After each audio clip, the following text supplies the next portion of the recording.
National coverage, जो कहेंगे सच कहेंगे। होम्योपैथी की पढ़ाई या प्रैक्टिस की बात हो और एलन स्कीनोट के बिना यह हरगिज संभव नहीं है, क्योंकि यह मनुष्यों पर होम्योपैथी दवाओं के प्रारंभिक प्रभावों का संग्रह ग्रंथ है। इसका रूपांतरण अंग्रेजी से कई भाषाओं में हुआ है, पर हिंदी में इसका कोई ऐसा साहित्य नहीं जो इसकी मूल आत्मा को प्रभावित किए बिना हो। हमें यह बतलाते हुए अपार खुशी व गर्व हो रहा है कि उत्तर प्रदेश के सबसे ख्याति लब्ध होम्योपैथी चिकित्सक प्रोफेसर डॉक्टर SM सिंह ने यह उत्कृष्ट कार्य को अंजाम दिया है। आपको बतला दें कि प्रोफेसर सिंह इलाहाबाद से ताल्लुक़ रखते हैं। देखिए यह रिपोर्ट, जो होम्योपैथी जगत के छात्रों के साथ साथ चिकित्सकों के लिए भी एक मील का पत्थर साबित होगी। सर, होम्योपैथिक मेडिकल कॉलेजेस में जो पढ़ाया जाता है, मटेरिया मेडिका पढ़ाई जाती हैं, अलग अलग राइटर्स की मटेरिया मेडिका पढ़ाई जाती हैं, बहुत सारे राइटर्स हैं। उसमें एक जो है बहुत ही महत्वपूर्ण है सर, एलन स्कीनोट्स। और एलन स्कीनोट्स की जो इंग्लिश है, जिस इंग्लिश लैंग्वेज में जो लिखी हुई है, उसकी सर लैंग्वेज बहुत ही क्लिष्ट है और कई बार तो अध्यापक भी उसमें थोड़ा कंफ्यूज हो जाते हैं। तो क्या कोई ऐसी पुस्तक है जो एलन स्कीनोट्स की का रूपांतरण हिंदी में किसी पुस्तक में है और इस तरह से है कि उसका जो मूल रूप है, उसकी जो मूल आत्मा है, वो बिना प्रभावित किए हुए, ताकि लोग उसे अच्छे से शिक्षकों के साथ साथ जो विद्यार्थी हैं वो भी समझ सकें? ये बड़ा चुनौतीपूर्ण प्रश्न है। प्रत्येक विज्ञान और समाज का विकास और उसकी निरंतरता बनाए रखना में ये बात पे निर्भर हो जाता है कि उनके सिद्धांत और उत्तरोत्तर विज्ञान, साहित्य और रचनाओं के माध्यम से भविष्य के लिए सुरक्षित रखने हेतु पांडुलिपि क्या उपलब्ध है, ऐसा प्रश्न आपने किया। एलन स्कीनोट अपनी जगह पर एक मील का पत्थर है।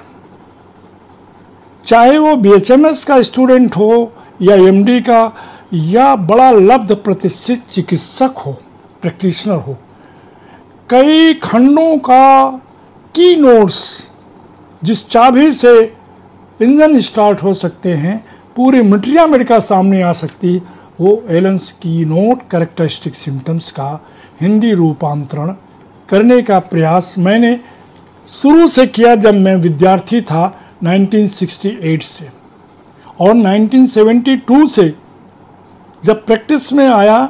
आज 50 वर्ष हो रहे हैं, परंतु एलन स्कीनोट का सहारा लेना मेरे लिए एक रीढ़ की हड्डी के समान है।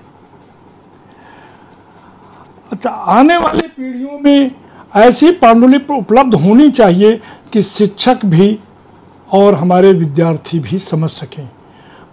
वास्तव में जर्मनी, अंग्रेजी और अन्य विदेशी भाषाओं में होम्योपैथिक के साहित्य का अत्यधिक विकास हुआ है, परंतु भारतवर्ष के राष्ट्रीय भाषा हिंदी में होम्योपैथिक की ऐसा साहित्य उपलब्ध प्रायः नहीं के बराबर है।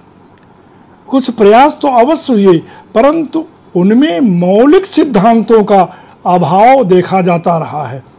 इसी प्रकार होम्योपैथिक मटेरिया मेडिका में इस बात की कमी पाई गई है, क्योंकि इस 50 वर्ष के अनुभव में मैंने ये पाया कि होम्योपैथी के सिम्टम जो हैं वो अपने ओरिजिनल फॉर्म में होने चाहिए।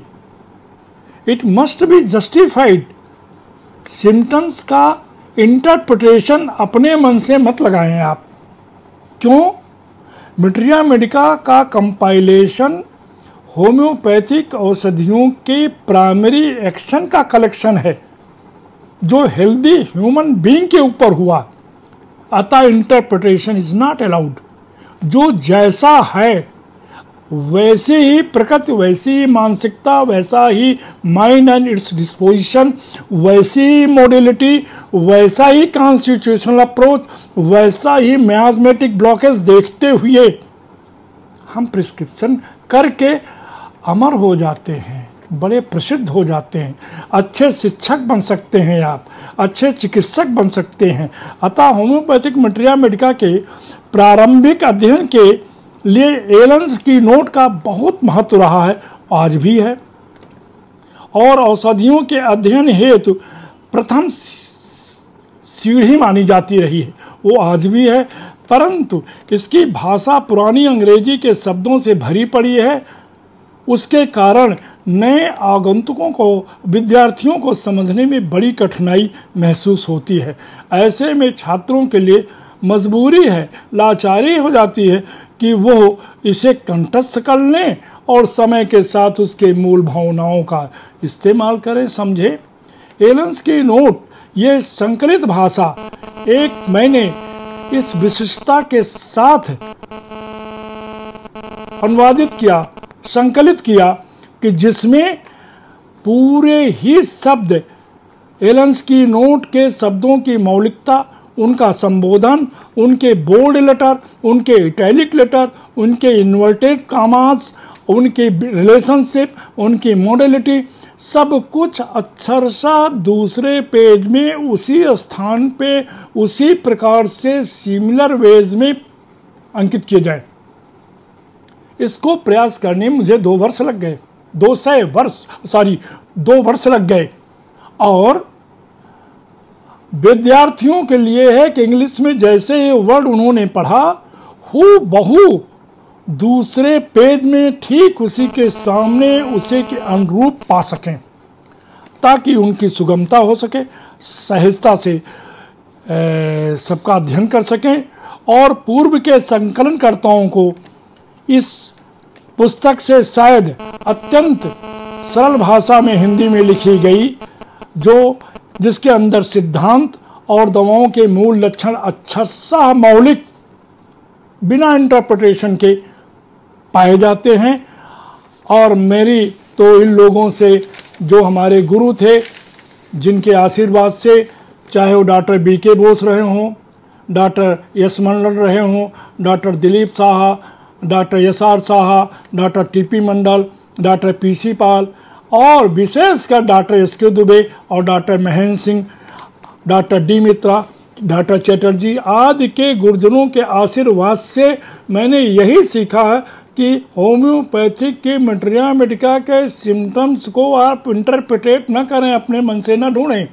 होम्योपैथिक के सिद्धांतों पर जो ब्राउनिया की मॉडलिटी थी वो आज तक वैसे है, जो रस्टक्स की मॉडलिटी थी वो आज तक भी ऐसे है। 200 वर्ष बीत गए, परिवर्तित नहीं हुआ, क्योंकि वो रूल्स रेगुलेशन पे नहीं है, वो एक थेरापेटिक नेचर सलाह पे आधारित हैं। अतः एलेन्स की नोट का द्विभाषी बाइलिंगुअल में मैंने एक प्रयास किया है, और वह छात्रों के लिए विशेषकर सरलता से उपलब्ध होगी। मैं ये भी चाहूँगा, पाठक लोगों से एक अनुनय विनय है, गुजारिश है, इल्तिजा है, रिक्वेस्ट है, प्रार्थना है कि उसमें जो भी कमियां हों, जो भी त्रुटियां हों, उनको आप मुझे बताएं, ताकि हम उनका सहर्ष दूसरे संस्करण में सुधार करके आपके समक्ष रख सकें। Thank you. सर, एक आखिरी सवाल कि ऐसा कोई कृत्य अभी तक हिंदुस्तान में किसी भी होम्योपैथी से जुड़े हुए अध्यापक के द्वारा या प्रोफेसर के द्वारा, डॉक्टर के द्वारा नहीं किया गया। आपने 2 वर्ष के ये अथक प्रयास से इस चिकित्सा विधा को और बेहतरीन ढंग से लोगों में परोसने की और इस होम्योपैथी चिकित्सा को और ऊंचाई देने के लिए, नया आयाम देने के लिए आपने ये प्रयास शानदार किया है। तो आप जो है इस किताब को लोगों तक पहुंचाने में और क्या कहना चाहेंगे, आपका संदेश क्या होगा? मेरा संदेश है कि इस 50 वर्षों में जो भी मैंने जीरो से शुरू करके होम्योपैथिक में जो भी स्थान हमको मिला, इन होम्योपैथिक की सार्थकता हैनिमैन साहब के द्वारा खोजी गई होम्योपैथिक चिकित्सा विधा, इसकी मूल शब्दों की अपनी उपयोगिता हमारे छात्रों तक रहे। एलेन्स की नोट उसके लिए बहुत ही अविस्मरणीय पुस्तक है। उनके शब्दों को कहीं तोड़ा मरोड़ा नहीं गया। उनके जिस तरीके से हूबहू, ये बार बार मैं कहना चाहूँगा, हूबहू वैसे ही रखा गया, चाहे इटैलिक हो, चाहे कामा हो, चाहे बोल्ड हो, चाहे इन्वर्टेड कामा हो, चाहे अंडरलाइन हो, चाहे मॉड्यूलिटी, ताकि हमारे स्टूडेंट भ्रमित न हो सकें और वो होम्योपैथिक विधा को ठीक से समझ सकें, क्लिष्ट हिंदी को अच्छी हिंदी में समझ सकें और उनका उज्जवल भविष्य बन सके। सर, एक आखिरी सवाल यह है कि एलेन्स कीनोट का जो अपने आपने 2 वर्षों के अथक प्रयास से जो हिंदी रूपांतरण इस तरह से किया है, इस क्रम में और इस काम को करने के लिए आपके प्रेरणा स्रोत कौन से लोग रहे? किन लोगों को आप याद करना चाहेंगे? हाँ, ये बात मैं प्रायः महसूस करता हूँ, आभास करता हूँ कि किसने हमको इलाहाबाद से निकाल के बाहर तक बोलने का सुअवसर दिया हिंदी भाषा में। Doctor Ramji Singh, professor doctor Ramji Singh Patna के, डॉक्टर बख्शी साहब, doctor Giren Pal ji, doctor Sahni, doctor SK. Tiwari Mangalore के, डॉक्टर अरुण भस्मे महाराष्ट्र से, डॉक्टर चट्टोपाध्याय कलकत्ता से, डॉक्टर एल.एम. खान कलकत्ता से, नेशनल इंस्टीट्यूट के, डॉक्टर सुभाष सिंह, डॉक्टर चतुर्वेदी, हमारे आनंद चतुर्वेदी साहब, डॉक्टर ए.के. मिश्रा, हमारे डायरेक्टर प्रोफेसर वी.एन. सिंह साहब, पूर्व director doctor Pushkar, doctor R S. Yadav आदि अनेक लोगों ने मुझको एलेन्स की नोट में बोलने के लिए हमेशा ही प्रोत्साहित करते रहे, मंच देते रहे। मैं उनका हृदय से आभार प्रदर्शन करना चाहता हूँ। धन्यवाद।